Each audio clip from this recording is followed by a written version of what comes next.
News headquarter. अस्सलाम वालेकुम। बोल न्यूज हेडक्वार्टर्स में खुशामदीद। मैं हूं फराज अहमद और मैं हूं आमना खटाना। हेडलाइंस आप जान चुके हैं, आज हम बात करेंगे वजीर आजम का ऐलान, सिंध में एहतजाज, चीनी की डबल सेंचुरी और भारतीय टीम निशाने पर।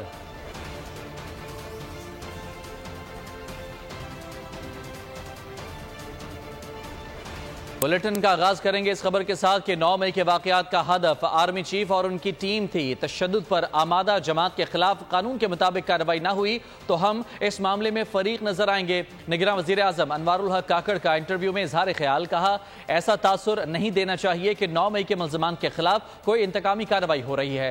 बिजली ऐसा मसला नहीं जिस पर पहिया जाम हड़ताल की जाए। रात को दुकानें जल्द बंद करने से मुतालिक फैसला सूबों को एतमाद में लेकर करेंगे। 9 मई को पाकिस्तान ने देखा, सारे पाकिस्तान ने नहीं देखा, पूरी दुनिया ने देखा। पूरी दुनिया की इंडिपेंडेंट, हो सकता है पाकिस्तान में रियासती इदारे जो हैं इसको मैनिपुलेट करने का उन पे इल्ज़ाम भी लगता हो और वो इख्तियार और वो एबिलिटी उनके पास हो जिसकी वजह से लोग उसको मशकूक समझते हो कि ये उन्होंने इस एजेंडे को पुश किया होगा। New York times, Washington post, guardian, independent electronic international media, क्या उन्होंने इस वेंडलिज्म को, ये आर्सन को रिपोर्ट नहीं किया? क्या इंडिपेंडेंट ग्लोबल मीडिया का उस पे कोई व्यू नहीं है, कोई असेसमेंट नहीं है? यकीनन है कि इस तरह की हुल्लड़बाजी किसी भी जमहूरी तर्ज हुकूमत में या इवन गैर जमहूरी तर्ज हुकूमत में नाकाबिल। तर्जुमान पीडीएम हाफिज हमदुल्ला ने कहा है कि चेयरमैन पीटीआई के वकला का मुलाकात के बाहर अटक जेल के बाहर बयान एनआरओ की भीख है। हाफिज हमदुल्ला ने कहा कि अब क्लियर हो गया कि चेयरमैन पीटीआई एनआरओ चाहते हैं और इसके लिए पैगामात दिए जा रहे हैं। समझ आ गई है कि बुशरा बीबी क्यों दोस्त ममालिक की अहम शख्सियात समेत मुख्तलिफ लोगों से डील के लिए मुलाकातें करती रहीं। उन्होंने कहा कि कुछ रोज़ पहले निजी टीवी पर ताहिर अशरफी ने भी इंकशाफ किया कि चेयरमैन पीटीआई के करीबी साहब मनसब शख्सियत ने दोस्त ममालिक से डील के लिए राब्ते किए हैं और ये शख्सियत यकीनन सदर आरिफ अलवी हो सकते हैं जो अपने मनसब का गलत इस्तेमाल करके चेयरमैन पीटीआई को एनआरओ देने की कोशिशें कर रहा है। रहनुमा नून लीग राना सनाउल्लाह ने कहा है कि चेयरमैन पीटीआई को पाकिस्तान की आलमी बदनामी के लिए इस्तेमाल किया जा रहा है। जिनका बंदा है वो बचाने की कोशिश कर रहे हैं। ट्वीट में राना सनाउल्लाह ने कहा कि आलमी अदालत इंसाफ जाने का मतलब पाकिस्तान को आलमी कटहरे में मुजरिम बनाकर खड़ा करना है। दहशत गर्दों को पाकिस्तान वापस लाने वाले अब दहशत गर्दों को नया रास्ता दिखा रहे हैं। जिनका बंदा है वो बचाने की कोशिश कर रहे हैं। घोटकी, कशमोर, जैकबाबाद, कनकोट में ऑपरेशन की मुकम्मल तैयारी कर ली। नए अफसरान आने के बाद कच्चे और पक्के में सब जगह ऑपरेशन होगा। निगरान वजीर दाखिला सिंध हारिस नवाज ने खबरदार कर दिया, कहा कि कराची और अंदरूने सिंध को अमन का गहवारा बनाएंगे। पूरे सिंध में कार्रवाइयां होंगी। किसी के खिलाफ सियासी इंतकामी कार्रवाई नहीं कर रहे, कोई सियासी दबाव नहीं है, साफ शफाफ इलेक्शन कराएंगे। हम किसी को विक्टिमाइज नहीं कर रहे हैं क्योंकि हमारा काम अमन कायम करना, कराची के अवाम को रिलीव करना। कल हमारे सारे डीआईजी एसपी नए आ जाएंगे, उसके बाद हम पूरी तैयारी कर रहे हैं। बिल्कुल कराची को, इंटीरियर सिंध को, अंदरूनी सिंध को बिल्कुल अमन का गहवारा बनाएंगे। कोई यहाँ पर भत्ताखोरी नहीं है, कोई यहाँ पर ये गुटखा वाला काम नहीं है। जो बेचते हैं, चर्च बेचते हैं, उनके खिलाफ कार्रवाई होगी। और मैं जैकोबाद में, शिकारपुर में हमने पूरी तैयारी की है और टारगेटेड ऑपरेशन करेंगे, इंटेलिजेंस बेस्ड ऑपरेशन, जिससे ये फ़ायदा होता है कि कोई भी जहाँ पर हमें खबर मिलेगी वहाँ जाएंगे और कामयाब ऑपरेशन करेंगे। कातिल इसलिए नहीं पकड़े जा रहे हैं कि वो हमें पता है कहाँ पहुँचे हुए हैं। वहाँ पर पानी भी है। अभी हम 2 दिन में जब सारे चेंजेस कर रहे हैं उसके बाद आपको नज़र आएगा कच्चे में, पक्के में, जहाँ पर भी है सब ऑपरेशन करेंगे। इंतखाब मेरे ख्याल में उम्मीद तो यही है कि हम तो यही चाहते हैं कि जिस वक्त इलेक्शन में पाकिस्तान तारीख दे देगा हम इमीडिएटली उसके साथ ही जो इलेक्शन की तैयारी कर लेंगे। पीपल्स पार्टी किसी से इत्तेहाद नहीं करेगी, मुल्क भर से इलेक्शन अपने निशान पर लड़ेगी। रहनुमा पीपल्स पार्टी निसार खोड़ो का 2 टोक ऐलान। मीडिया से गुफ्तगू में बोले कि इलेक्शन में अवाम का सामना करेंगे, अवामी मसाइल का एहसास है, इक़्तिदार में आकर खिदमत का सिलसिला जारी रखेंगे। अवाम पर एतबार करके अपने बलबूते पर अपने प्लेटफॉर्म से इलेक्शन में खड़े होंगे। हम पीडीएम में नहीं हैं और हम अपने तौर पर पहले ही ऐलान कर चुके हैं कि हमारी पाकिस्तान पीपुल्स पार्टी अपने प्लेटफॉर्म से इलेक्शन लड़ेगी। तकालीफ हैं लोगों को और तकालीफ में सब कुछ है, बेरोजगारी है, महंगाई है और अदम तरक्की होनी नहीं चाहिए। इस बात पे हम जदोजहद करते रहेंगे और इलेक्शन को फेस करेंगे। पाकिस्तान पीपुल्स पार्टी इंशाअल्लाह फिर से सन में और बेहतर पोजीशन में आएगी। खबर आपको देंगे, कोलंबो में शदीद बारिशें, एशिया कप का दूसरा मरहला मुंतकिल किए जाने का इम्कान है। सुपर 4 मरहला श्रीलंकन शहर डंबोला में करवाने के ऑप्शन पर अब गौर किया जा रहा है। इसी हवाले से बात करते हैं एजाज वसीम बाकरी जो वहां पर मौजूद है। बताइएगा क्या इस वक्त डिस्कशन की जा रही है इस हवाले से? जी, कोलंबो के अंदर शदीद बारिशें जारी, बारिशों की वजह से जो प्रेमदासा क्रिकेट स्टेडियम है वो पानी से भर चुका है और कोलंबो शहर की सड़कें तालाब का मंजर पेश कर रही हैं, जिसके बाद एशियन क्रिकेट काउंसिल और पाकिस्तान क्रिकेट बोर्ड हुकाम के दरमियान अभी हंगामी राब्ता हुआ है और एशिया कप का जो दूसरा मरहला है जो कि 9 सितंबर से कोलंबो में शुरू होना था उसको श्रीलंका के किसी दूसरे शहर मुंतकिल करने पर गौर शुरू कर दिया गया है। और जो दूसरा शहर है उसमें डंबोला, जहां पर पाकिस्तान ने अभी 2 हफ्ते पहले अफगानिस्तान के खिलाफ 3 मैचेस की सीरीज खेली थी, वहां पे ऑप्शन एक है। दूसरा, जहां कैंडी में कल इंडिया पाकिस्तान का मैच बारिश के बायस मुकम्मल नहीं हो सका, इस शहर को भी तमाम मैचेस मिल सकते हैं क्योंकि यहाँ वेदर फिर फोरकास्ट अगले 1-2 दिन तक ठीक हो जाएगी क्योंकि 9 सितंबर को दूसरा मरहला शुरू होना है।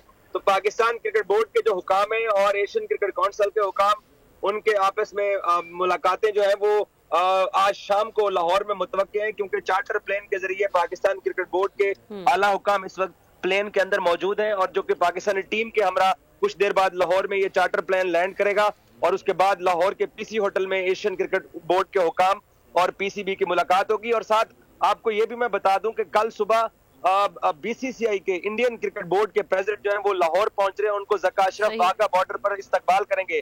तो ये चांसेस हैं कि पाकिस्तान के अंदर सारे मैचेस ले आए, ये भी पाकिस्तान डिस्कस करेगा, लेकिन श्रीलंका का दूसरा शहर भी देखा जा रहा है और ये एक बहुत बड़ा मिरेकल हो सकता है कि टूर्नामेंट लाहौर भी आ सकता है। कि अगर डंबोला में सिचुएशन नहीं बनती तो फिर पाकिस्तान में भी दोबारा से मैचेस यहाँ पर शुरू हो सकते हैं। ये वेन्यू जो हल के तौर पर देखा जा रहा है ऑप्शन में है। शुक्रिया आपका एजाज वसीम बाकरी।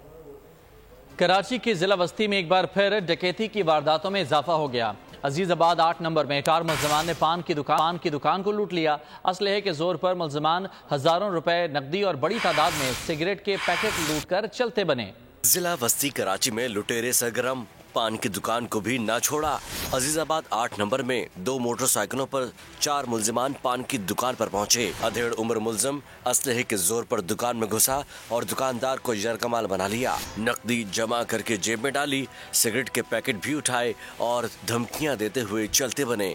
सीसीटीवी कैमरे ने पूरी वारदात रिकॉर्ड कर ली। चारों मुलजमान के चेहरे वाज़ेह तौर पर देखे जा सकते हैं। कराची वाले खुद ही डाकुओं से निपटने लगे। गुलिस्तान जौहर में मुलजिमान ने डकैती के दौरान शहरी को जख्मी कर दिया। भागते डाकुओं को रिक्शा वाले टक्कर मार दी। दोनों डाकू शहरियों के हत्थे चढ़ गए। पुलिस ने बड़ी मुश्किल से मुलजिमान को बचाया और इस सारी सूरत हाल के हवाले से आपको आगाह करें, जहां पर ये दिखाया जा रहा है कि कराची वाले खुद ही अब डाकुओं से निमटते हुए दिखाई दे रहे हैं। गुलिस्तान जौहर में मुलजिमान ने डकैती के दौरान शहरी को जख्मी कर दिया। भागते डाकुओं को रिक्शे वाले ने टक्कर मार दी। दोनों डाकू शहरियों के हत्थे चढ़ गए और पुलिस ने बड़ी मुश्किल से इन मुलजिमान को बचाया और इन्हें हस्पताल भी मुंतकिल करने की इत्तलात सामने आई। ये मुलजिमान जो कि शहरियों के हत्थे चढ़ गए थे, शहरी मुश्तिल हो गए क्योंकि हम ये देख रहे हैं कि वारदातें शहर कायद कराची में बढ़ती ही चले जा रही हैं। ऐसे में जो कानून नाफिज करने वाले इदारे हैं वो हमें यहाँ पर नाकाम दिखाई दे रहे हैं। तो शहर कायद कराची वाले खुद ही अब डाकुओं से निमटते हुए दिखाई दे रहे हैं। ये डाकू जो शहरियों के हत्थे चढ़ गया, रिक्शे वाले ने इसे टक्कर दे मारी जो जख्मी भी हुआ। दूसरी जानिब मुलजिमान ने डकैती के दौरान शहरी को भी जख्मी किया। इस हवाले से हम बात करते हैं। खुरम गुलजार हमारे साथ मौजूद हैं। मुख्तलिफ वाक़यात पेश आ रहे हैं, पुलिस सारी सूरत हाल में कहीं भी दिखाई नहीं दे रही। جی بالکل، یہ گلستان جوہر محکمہ موسمیات کے قریب ایک واقعہ ہوا تھا جس میں موٹر سائیکل سوار ملزمان نے ایک شہری سے لوٹ مار کی تھی اور شہری کے مزاحمت کرنے پر ملزمان نے ان کو اسے فائرنگ کر کے زخمی کیا۔ اس دوران مشتعل جو عوام تھی وہ مشتعل ہوئی اور انہوں نے ڈاکو کو پکڑنے کی کوشش کی۔ ڈاکو موٹر سائیکل پر فرار ہو رہے تھے کہ ایک رکشا ڈرائیور ہے جس نے موٹر سائیکل کو ڈاکو کی ٹکر ماری جس سے وہ ڈاکو گرے ہیں اور مشتعل عوام نے ڈاکو کو دبوچ لیا ہے۔ اس دوران مشتعل عوام نے ڈاکوؤں پر تشدد کیا ہے اور ساتھ ہی جو مشتعل عوام انہوں نے ڈاکوؤں کی زیر استعمال جو موٹر سائیکل تھی اس کو پیٹرول ڈال کے آگ لگا دی ہے۔ اس دوران تشدد کا نشانہ بنایا گیا۔ کافی دیر تک جو شہری تھے وہ ڈاکوؤں کو تشدد کرتے رہے لیکن اس دوران پولیس کہیں نظر نہیں آئی۔ کافی دیر کے بعد جب پولیس موقع پہ پہنچی، فیصل آباد کے علاقے سمن آباد میں موبائل شاپ پر ڈکیتی، 4 مسلح نوجوان ڈاکو موبائل فون کی دکان سے 1 لاکھ روپے نقدی اور 10 فون بھی لے اڑے۔ مسلح ڈاکوؤں کی CCTV فوٹیج بھی ڈاکوؤں کو دکان میں ڈکیتی کرتے دیکھا جا سکتا ہے۔ پولیس نے نامعلوم ملزمان کے خلاف مقدمہ درج کر لیا۔ ادھر کشمور میں مغویوں کی بازیابی کے لیے احتجاجی دھرنا دوسرے روز بھی جاری ہے۔ سندھ، پنجاب اور بلوچستان جانے والی ٹریفک معطل ہو گئی۔ دونوں اطراف گاڑیوں کی لمبی قطاریں لگ گئی ہیں۔ مسافروں کو مشکلات کا سامنا ہے۔ کچے میں اغوا کاروں کو ٹھکانے لگانے کا آپریشن کچا نکلا۔ اغوا برائے تاوان کی وارداتوں کو قابو نہ کیا جا سکا۔ کشمور میں متاثرین دہائیاں دے دے کر تھک گئے۔ پیاروں کی بازیابی کے لیے دوسرے روز بھی تپتی دھوپ میں بیٹھے ہیں۔ مغوی جگدیش کمار کے بیٹے نے اعلیٰ حکام سے والد کی بازیابی کی اپیل کر دی۔ ہمارے والد صاحب اور میرے چھوٹے کزن جو 8 سال کے ہیں پچھلے 3 ماہ سے اغوا ہو چکے ہیں۔ ہم کافی دفعہ 3 ماہ سے اپیل کر کے تھک گئے ہیں لیکن کچھ نہیں ہوا۔ ہمارے گھر میں ماتم برپا ہے۔ ہم IG صاحب سے اور دیگر حکمرانوں سے اپیل کرتے ہیں کہ مہربانی کریں ہمارے بچے ہمارے والد صاحب جلدی بازیاب کروا دیں۔ دھرنے کے باعث سندھ، پنجاب اور بلوچستان جانے والی ٹریفک معطل ہے۔ دونوں اطراف گاڑیوں کی لمبی قطاریں لگ گئیں۔ مسافروں کو مشکلات کا سامنا ہے۔ کو بتائیں کہ چینی کی قیمتوں پر کنٹرول کی کوششیں ناکام ہو گئیں۔ مارکیٹ میں مصنوعی قلت سے قیمتوں کی اونچی اڑان جاری ہے۔ کوئٹہ میں قیمت 200 روپے تک جا پہنچی ہے۔ اسلام آباد میں 50 کلو چینی کا 500 روپے مہنگا ہو گیا، 8,800 روپے کا ہو گیا۔ امیر جماعت اسلامی کا مہنگائی کے خلاف 4 گورنر ہاؤسز کے باہر دھرنے دینے کا اعلان۔ سراج الحق نے کہا کہ ملک میں سانس لینا مشکل ہو گیا ہے۔ خدشہ ہے کہ سانس لینے پر بھی ٹیکس نہ لگ جائے۔ ہماری جدوجہد ظلم اور استحصال کے خلاف جاری رہے گی۔ انہوں نے قوم کا سودا کیا ہے۔ جماعت اسلامی نے وائٹ پیپر لانے کا بھی فیصلہ کیا ہے۔ جماعت اس لیے فیصلہ کیا ہے کہ ہم 4 گورنر ہاؤسز پر دھرنے دیں گے۔ جہاں لوگ صاف پانی کے لیے ترس رہے ہو وہاں آپ عوام پر اپنے نالائقی اور نااہلی کا بوجھ کیوں ڈالتے ہیں؟ انڈیا نے چاند پر قدم رکھا، جشن منا رہے ہیں اور ہماری حکومت نے ہمارے کھوپڑیوں پر قدم رکھا ہے۔ PDM نے جو معاہدے کیے ہیں آج ان کا خمیازہ پوری قوم بھگت رہی ہے۔ 100% فائدہ یہ ہمارے کرپٹ اشرافیہ کو ہے، عوام کو نہیں ہے۔ ہم ان معاہدوں کو مسترد کرتے ہیں کہ ان کی اس طرح معاہدوں کی وجہ سے عوام کو جو تکلیف ہو رہی ہے ان نے قوم کو بیچا ہے، قوم کا سودا کیا ہے۔ جماعت اسلامی نے اس پر ایک وائٹ پیپر لانے کا فیصلہ کیا ہے۔ بھائیوں کا اور بہنوں کا شکریہ ادا کرتا ہوں کہ آپ لوگوں کی تعاون سے کل ایک پرامن ہڑتال ہوئی ہے۔ بجلی مہنگے کیے جانے کے خلاف ہڑتال، احتجاج کرنے والوں کے خلاف مقدمہ درج کر لیا گیا۔ FIR کے مطابق کراچی نیشنل ہائی وے پر توڑ پھوڑ کی گئی۔ احتجاج کرنے والوں نے پولیس کی 2 موٹر سائیکلوں کو آگ لگا دی۔ ایک پولیس اہلکار زخمی بھی ہوا۔ مقدمے میں 45 افراد نامزد ہیں، 150 نامعلوم افراد لکھے گئے ہیں۔ وفاقی وزیر اطلاعات و نشریات مرتضیٰ سولنگی نے کہا ہے کہ گلگت بلتستان میں صورتحال مکمل طور پر پرامن ہے۔ فوج کو چہلم حضرت امام حسین پر سیکیورٹی کے لیے طلب کیا گیا ہے۔ مرتضیٰ سولنگی نے کہا کہ پاک فوج کی تعیناتی کے حوالے سے میڈیا میں گردش کرنے والی خبریں اور قیاس سرائیاں مکمل طور پر بے بنیاد ہیں۔ گلگت بلتستان میں تمام سڑکیں، تجارتی مراکز، کاروباری سرگرمیاں اور تعلیمی ادارے معمول کے ہیں۔ عوام کے جان و مال کے تحفظ اور کسی بھی ناخوشگوار واقعے سے بچنے کے لیے دفعہ 144 پورے خطے میں نافذ کی گئی ہے۔ ہم پاکستان کو مودی کا ہندوستان نہیں بننے دیں گے، ایسا کہنا تھا نگراں وفاقی وزیر مذہبی امور انیک احمد کا۔ کراچی میں خطاب میں انہوں نے کہا کہ سانحہ جڑاوالا جیسے واقعات کو روکنے کی ضرورت ہے۔ انہوں نے کہا کہ آئندہ حج کے لیے بہترین انتظامات کی کوشش کر رہے ہیں۔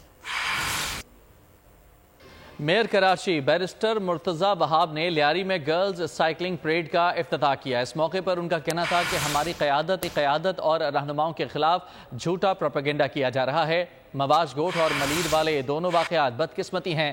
مرتضی وہاب نے ان علاقوں میں جا کر گٹر کے ڈھکن نہیں چرائے۔ کل بھی ایک سیاسی جماعت کا یوسی چیئرمین دفتر سے ڈھکن چرا کر لے گیا۔ میں حیثیت کے کارکن پاکستان پیپلز پارٹی کے ان تمام یہ جو پروپیگنڈا چل رہا ہے نا، اس کی سختی سے تردید بھی کرنا چاہوں گا، مذمت بھی کرنا چاہوں گا۔ جو پروپیگنڈا، جھوٹا فیک پروپیگنڈا ہماری قیادت کے خلاف کیا جا رہا ہے، ہمارے لیڈران کے خلاف، ہمارے دوستوں کے خلاف کیا جا رہا ہے، میں اس کی مذمت کرنا چاہوں گا اور آن ریکارڈ لانا چاہوں گا یہ سب جھوٹ ہے، فریب ہے، اور اس طرح کی کوئی کارروائی کم از کم صوبہ سندھ کے اندر تو ہوتی بھی نظر نہیں آئی ہے۔ اگر کسی شخص کے پاس ہے تو اس کے شواہد لے آئے، لیکن جو دونوں واقعات ہوئے نا بڑے بدقسمت ہیں اور اس کو کوئی شخص ڈیفینڈ نہیں کر سکتا، لیکن اس کا الزام اگر کوئی شخص یہ سمجھتا ہے کہ پیپلز پارٹی کے اوپر آتا ہے تو میں سمجھتا ہوں پھر ہم سنسیئر نہیں ہیں اپنی باتوں میں۔ مرتضی وہاب نے جا کے ڈھکن تو نہیں چرائے، مرتضی وہاب تو ڈھکن بیچنے کا کام نہیں کر رہا، مرتضی وہاب تو ڈھکنوں والی بات بھی نہیں کر رہا۔ بدقسمتی کے ساتھ جب ہم بات کرتے ہیں تو ہم میں سے کوئی شخص یہ بات نہیں کرتا آئیے کس طریقے سے اس مافیا کو کنٹرول کریں، لیکن کوئی نہ کوئی مافیا سرگرم ہے اس کام میں جو کہ ہمارے لیے پرابلمز کریٹ کر رہی ہے، اور ہم سب کی ذمہ داری ہے کہ اس پرابلم کو سارٹ آؤٹ کرنے کے لیے اپنا کردار ادا کریں۔ اپنے سیاسی مخالفین کو بھی ریکویسٹ کرنا چاہوں گا کہ آئیے لائے عمل بنائیے، آئیے میرے ساتھ بیٹھیے، میں آپ کے ساتھ بیٹھوں۔ خیبر پختونخوا میں چکن پاکس کیسز میں اضافے کے باعث ایمرجنسی نافذ کر دی گئی ہے۔ چترال اور خیبر میں 55 کیسز رپورٹ ہوئے ہیں۔ تحصیل مستوج کے اسکولز میں 34 اساتذہ اور بچے چکن پاکس سے۔ محکمہ صحت نے تمام اضلاع سے کیسز کی تفصیلات پیر تک فراہم کرنے کی ہدایت کر دی۔ خبروں کا سلسلہ آگے بڑھائیں اور آپ کو بتائیں کہ پاکستان کا ورلڈ کپ کے لیے اسکواڈ فائنل ہو گیا۔ عبداللہ شفیق اور فہیم اشرف کی ورلڈ کپ اسکواڈ میں جگہ نہ بن پائی۔ مڈل آرڈر بلے باز سعود شکیل کو 15 رکنی اسکواڈ کا حصہ بنانے پر اتفاق ہو گیا ہے۔ ورلڈ کپ اسکواڈ میں بابر اعظم، شاداب خان، محمد رضوان اور فخر زمان بھی شامل ہیں۔ ٹیم کا اعلان منگل تک متوقع ہے۔ ایشیا کپ کے بعد ورلڈ کپ کی تیاری، عبداللہ شفیق اور فہیم اشرف کی ورلڈ کپ اسکواڈ میں جگہ نہ بن سکی۔ مڈل آرڈر بلے باز سعود شکیل کو 15 رکنی اسکواڈ کا حصہ بنانے پر اتفاق ہو گیا۔ ورلڈ کپ اسکواڈ میں بابر اعظم، شاداب خان، محمد رضوان اور فخر زمان بھی شامل ہیں۔ امام الحق، سعود شکیل، آغا سلمان، افتخار احمد اور محمد نواز کو بھی شامل کرنے پر اتفاق ہو گیا۔ اسامہ میر، حارث رؤوف، نسیم شاہ، شاہین افریدی، محمد حارث اور وسیم جونیئر کو شامل کرنے پر بھی اتفاق ہو گیا۔ 15 رکنی اسکواڈز کے اعلان کے لیے 5 ستمبر کی تاریخ طے ہے۔ لاہور میں ایشیا کپ کا ٹاکرا، بنگلہ دیش نے افغانستان کو جیت کے لیے 335 رنز کا ہدف دے دیا۔ افغانستان اور بنگلہ دیش کا میچ قذافی اسٹیڈیم لاہور میں جاری ہے۔ اس وقت اسٹیڈیم میں کیا صورتحال ہے جانتے ہیں اپنے نمائندے معین زبیر سے، جو کہ شائقین کرکٹ کے ساتھ اس وقت موجود ہیں۔ معین بتائیے کیا اس وقت سما دیکھا جا رہا ہے اسٹیڈیم کے اندر، کس طرح سے لوگ میچ کو انجوائے کر رہے ہیں؟ افغانستان اور جو بنگلہ دیش کا میچ ہے وہ اس وقت قذافی اسٹیڈیم میں چل رہا ہے۔ ابھی بھی جو افغان شائقین کرکٹ ہیں اور بنگالیوں کو جو بنگلہ دیش کو جو سپورٹ کرنے آئے ہیں، ان کے فینز اسٹیڈیم میں داخل ہونے کی پوری کوشش کر رہے ہیں۔ کچھ شائقین کرکٹ ابھی بھی اندر جانے کے لیے اسٹیڈیم کے باہر موجود ہیں، ان سے جانتے ہیں۔ میڈم کس کو سپورٹ کریں گی؟ افغانستان کو۔ لیٹ نہیں آئے آپ؟ تھوڑا لیٹ ہو گئے ہیں۔ کس وجہ سے؟ ویسے بس دھوپ بہت زیادہ تھی، گرمی تھی اس طرح سے۔ اچھا دھوپ بہت زیادہ تھی۔ آپ بتائیں کس کو سپورٹ کر رہے ہیں؟ افغانستان کو۔ آپ بھی افغانی کو کرنے آئے ہیں؟ فیورٹ پلیئر ہیں اس میں راشد وغیرہ۔ اور ابھی ان کی بیٹنگ ہونی ہے تو بالنگ کی حد تک صحیح انہوں نے کیا، سکور تو بہت زیادہ کھا لیا تو کافی زیادہ ہو گیا، لیکن انشاءاللہ بیٹنگ اچھی کریں گے۔ بہت شکریہ۔ اور آپ دیکھ سکتے ہیں یہاں پر شائقین ہیں ابھی بھی آپ کو سامنے نظر آ رہے ہیں۔ شکریہ آپ کا۔ نہ اخلاقیات نہ سپورٹس مین اسپرٹ، ہندو انتہا پسندوں کو رام کرنے کے لیے عرفان پٹھان پھر تہذیب بھول گئے، متنازع ٹویٹ داغا اور مصیبت کو دعوت دے دی۔ عرفان پٹھان پر سوار ہے بغض پاکستان، آؤ پاکستانیوں مجھے ٹرول کرو، تنزیہ ٹویٹ کر کے سابق فاسٹ بالر نے مصیبت کو دعوت دے دی۔ تازہ ٹویٹ میں کہا آج پڑوسیوں کے بہت سے ٹی وی بچ گئے اور پھر عرفان تنقید سے نہ بچ پائے، خود بھارتی صارفین نے انہیں ہدف بنایا۔ اشوک ساون نے کہا عرفان پٹھان جو چاہیں کہیں مگر ہندو انتہا پسند آپ کو کبھی نہیں اپنائیں گے۔ ایک صارف نے امت شاہ کی تصویر لگاتے ہوئے کہا عرفان پٹھان کے حب الوطنی والے سرٹیفکیٹ میں 7 روز کی توسیع کی جائے۔ راکھی ترپاٹھی کہتے ہیں ये बहुत गिरी हुई हरकत है। खेल और अपने पड़ोसियों का एहतराम करें। पाकिस्तानी सारिफ ने कहा, हम क्या कह सकते हैं, इसका जवाब तो शाहीन अफरीदी दे चुके हैं। ये पहला मौका नहीं, इससे कबल इरफान पठान पड़ोसियों इतवार कैसा रहा जैसा ट्वीट करके पहले ही मुश्किल का शिकार हैं। इस पर यह नया ट्वीट इनकी परेशानी दुगनी कर देगा। न्यूज़ बुलेटिन से इतना ही। ब्रेक के बाद हाजिर होंगे हेडलाइंस के साथ। किसी भी खबर की तफसील के लिए विजिट कीजिए bolnews.com और देखते रहिए बोल न्यूज। सब्सक्राइब करें और बेल दबाएं ताकि कोई खबर रह न जाए।